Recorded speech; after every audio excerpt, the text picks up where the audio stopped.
Président d'Orange Middle East and Africa, ancien DRH d'Orange, auteur d'un rapport remarqué et utilisé sur la transformation numérique et la vie au travail, rapport rendu au ministre du Travail sous François Hollande. Bruno Mettling, lui, est toujours là. Bon, écoutez, d'abord le terme de conclusion, c'est plutôt pour l'intervention qui va suivre, mais c'est vrai que j'ai souhaité avoir quelques minutes pour partager avec vous le regard de celui qui a été appelé au moment de la crise de France Télécom à l'époque, de la crise sociale pour reconstruire une dynamique collective.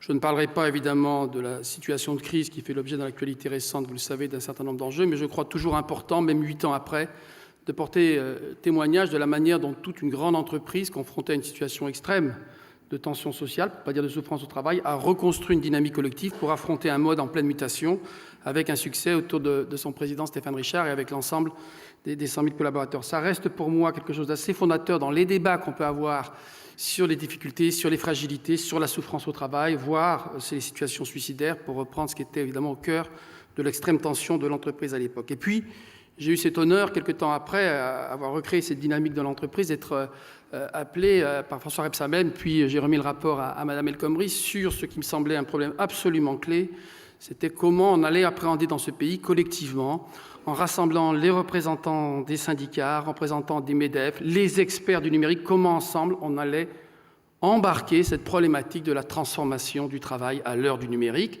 Parce que c'est vrai que la tentation était grande d'avancer sans forcément poser le cadre de la réflexion, sans forcément pointer non seulement les fantastiques opportunités du numérique, mais aussi les enjeux très importants, les risques très importants qu'il expose. Alors, ce matin, qu'est-ce qu'on peut dire un petit peu de l'actualité? Moi, je reste frappé du fait que quand on regarde les situations de fragilité, pour ne pas dire les situations de souffrance, moi, ce dont j'ai connu, c'était vraiment des situations de grande souffrance, on retrouve toujours les mêmes éléments. Quand 80 000 salariés sur 100 000 en France avaient pris plus d'1h30 pour répondre à un questionnaire qu'on leur avait envoyé, la mine, évidemment, de renseignements était extraordinaire. Le ras-le-bol qu'ils exprimaient toujours tournait autour de 3 thèmes, 3 thématiques qu'on a travaillé pour recréer cette dynamique sociale. C'était la thématique du sens.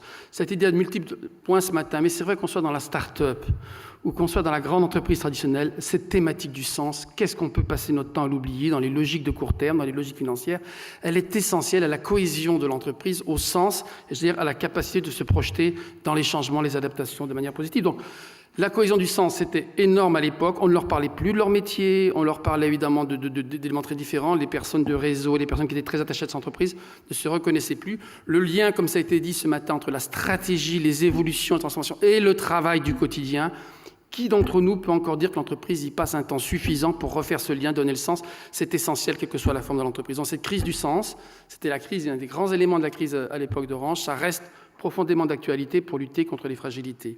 Le deuxième message qui me revient en entendant ce matin les différents intervenants et en parallèle avec ce qui a été notre crise sociale importante, aussi la capacité à refonder, c'était maintenant l'enjeu de l'organisation. On en a moins parlé aujourd'hui. C'est vrai que quand on parle fragilité des salariés, on est naturellement tourné vers l'individu, pris dans toute sa diversité, dans toute sa complexité, mais le collectif de travail, les enjeux d'organisation du travail, ça reste des thèmes absolument centraux pour prévenir les situations de souffrance, pour recréer des dynamiques, pour gérer les transformations. Et je suis de ceux, encore une fois, moi aussi, ancien DRH, beaucoup de cheveux blancs, la soixantaine arrivant, qui maintient que le collectif de travail est l'unité pertinente pour travailler un certain nombre de problématiques, non seulement pour accueillir les personnes en fragilité, non seulement pour recréer des solidarités d'équipe, mais vraiment pour retrouver des dynamiques, y compris dans les situations de changement. On l'oublie un petit peu trop vite, de mon point de vue. L'animation de ces collectifs, le rôle du manager à l'intérieur de ces collectifs sont des éléments absolument centraux. Il n'y a pas qu'un enjeu individuel dans le traitement des situations de fragilité. Repenser le collectif de travail, le collectif est lui-même générateur de difficultés, de souffrances, de fragilité, et il peut, en sens inverse, être vecteur d'accompagnement et de traitement, de détection des fragilités. Donc ça, c'est le deuxième enjeu, l'enjeu d'organisation du travail, la manière, évidemment, à l'ère du numérique, dont on va faire évoluer de manière très forte les process, c'est un deuxième élément clé pour gérer et anticiper les fragilités. Puis le troisième enjeu, c'est la promesse employeur. Moi, je l'appelle comme ça, on peut l'appeler comme on veut. C'est l'enjeu du contrat social de l'entreprise. Moi, j'aime bien ce terme de contrat social dans l'entreprise. C'est vrai que la promesse, on l'expérimente de plus en plus aujourd'hui à travers des termes qui ne parlent pas forcément au cœur de la grande masse de nos salariés. Mais c'est vrai que réfléchir à ce qu'est la promesse employeur, comment je vais gérer et passer de la gestion d'emploi à la gestion des compétences, comment je considère, moi, employeur, qu'aujourd'hui, que la première des responsabilités, c'est de me projeter dans les évolutions du numérique, pour identifier les zones de fragilité, les points d'adaptation nécessaires, comment je fais évoluer les compétences, comment j'anticipe suffisamment pour éviter évidemment les dégâts, les conséquences dramatiques d'un défaut d'anticipation face à ces transformations. Donc ça, c'est ce qu'on a retrouvé ce matin. Moi, je voulais aussi adresser un vrai remerciement à ceux qui ont choisi le thème de ce colloque. Parce qu'il y avait un risque énorme. Le risque, c'est évidemment de renverser la problématique, de recentrer la problématique autour de l'individu.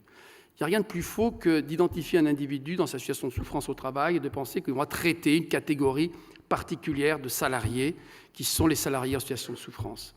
Ce que vous nous invitez à faire, et c'est pour ça, je pense sincèrement que ce colloque fera date, c'est de ne pas partir de la thématique d'une population identifiée en souffrance, en risque psychosocial, ne pas être parti en disant les salariés fragiles, mais en disant la fragilité des salariés de l'entreprise.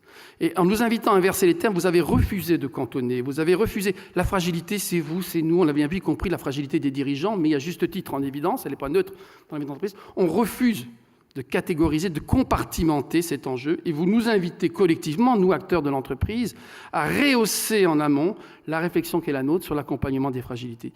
De fait, vous ouvrez des perspectives absolument nouvelles et vous, comment dirais-je, vous aider à travailler ensemble. Parce que c'est vrai que ça a été dit au passage, mais moi je le vis évidemment je l'ai vécu très directement, la judiciarisation du processus de souffrance au travail, parfois nécessaire face à certaines situations, on en est bien d'accord, ne peut être le point d'entrée de la responsabilité collective dans la situation des fragilités. Et c'est pour ça que j'aime autant ce terme de fragilité, c'est pour ça que quand on m'a invité à participer à votre colloque, j'ai accepté avec autant d'enthousiasme. Je pense que vous nous invitez tous collectivement à remonter d'un cran. La personne fragile, c'est vous, c'est moi, c'est nous collectivement. Et comment, en gérant mieux les situations de fragilité, on anticipe les dégradations vers les situations de souffrance au travail et vers la gestion du risque psychosocial. Par rapport à la démarche française très juridique, on aime bien se réfugier dans des situations établies sur lesquelles le droit va rétablir la situation. C'est une invitation collective à l'intelligence que je crois extrêmement prometteuse. Autre message, ça a été dit ce matin, j'aime bien le débat sur les startups. Pardonnez-moi, mais vous nous avez profondément éclairés et vous nous invitez quand même à tourner cette espèce de mirage. Et quand ça vient évidemment de jeunes qui portent ces dynamiques-là, c'est très fort, de la start-up, nouveau modèle d'entreprise vers lequel nous devons faire converger nos vieilles entreprises pyramidales, hiérarchisées, dans une espèce de référence absolue. Merci beaucoup de le porter parce que je crois que c'est une profonde erreur. Parce que quand on a travaillé avec les partenaires sociaux sur la réalité de cette entreprise, il y avait deux messages qui ressortaient. Nous ne sommes pas des start-up globalement dans la gestion et dans les enjeux qui sont les nôtres. Et ce ne sont pas les start-up qui constitueront le cadre de référence privilégié dans les 50 prochaines années des salariés au travail. Mais à l'inverse, vous avez eu un mot très fort, et celui-là, je vois vraiment qu'il faut... En aucun cas, la start-up ne peut constituer un modèle, mais elle peut constituer une référence utile dans notre façon de fonctionner. Et à l'inverse, il ne faut pas qu'au nom de cette différence entre certaines entreprises, on sous-estime les enjeux profonds, les bouleversements que la transformation, que la révolution numérique va introduire dans notre façon de travailler.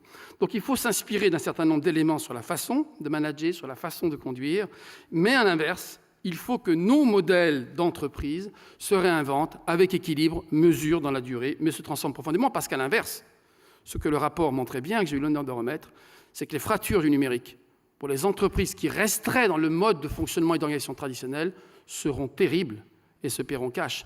Et donc c'est tout le défi qui est le nôtre. Comment, j'allais dire, adapter cette transformation du numérique, comment en retirer un certain nombre d'enjeux, comment, pour reprendre l'expression d'un militant CGT qui participait à la commission que j'avais l'honneur d'animer, il a une phrase fantastique. Il a dit « Si jamais le numérique nous permet de réinventer du collectif de travail dans nos entreprises cloisonnées et hiérarchisées sur lesquelles les pressions diverses alliées nous ont fait perdre ce sens du collectif, alors ce sera bingo. » Et c'est vrai qu'il faut aussi porter tous ces exemples d'entreprises qui, grâce au numérique, se réinventent, remettent des éléments d'espace et d'échange, permettent à des collaborateurs à l'autre bout du monde de venir au secours sur une situation client très complexe de collaborateurs en Europe, depuis le Japon. Bref, bien mesurer aussi l'apport de ces espaces collectifs. Donc, ne soyons pas manichéens, et c'est pour ça que j'aime vraiment beaucoup la façon dont vous abordez cette situation de la fragilité. N'opposons pas les logiques aux unes aux autres, mais à l'inverse, retenons, et ça sera peut-être ma conclusion, 2 points. Le premier, c'est le rôle central du manager. Alors, on peut plaisanter sur le manager de proximité. Moi, je reste considéré que c'est le principal goulot d'étranglement dans nos entreprises aujourd'hui. On lui demande de rester dans la culture du contrôle, du suivi. On lui demande d'incarner, y compris physiquement, le visage de l'entreprise chaque matin quand il prend l'équipe en main. On lui demande de plus en plus un animateur, et pas, j'allais dire, quelqu'un qui est en situation hiérarchique. On lui demande, pourquoi pas demain, d'être un coach numérique et d'être un animateur de communauté. En un mot, on lui demande beaucoup, sans doute beaucoup trop. Je crois que, puisqu'on parlait de fragilité des salariés, la fragilité des managers doit tous nous mobiliser parce qu'elle est aujourd'hui très grande. Et puis, pour finir, encore une fois, c'est vrai qu'on a eu des mots de l'ancien temps, comme on dit, mais ça fait plaisir à entendre. J'ai la chance, depuis 2 ans et demi, 3 ans, d'être sur un autre continent, sur l'Afrique et le Moyen-Orient, où il y a également des situations de fragilité, et qui s'expriment de manière profondément différente. Mais à l'inverse, moi je veux dire que les termes d'écoute, de dialogue social restent les éléments clés pour pouvoir piloter et gérer les entreprises, qu'elles soient du nouveau ou de l'ancien monde. Je vous remercie de votre attention.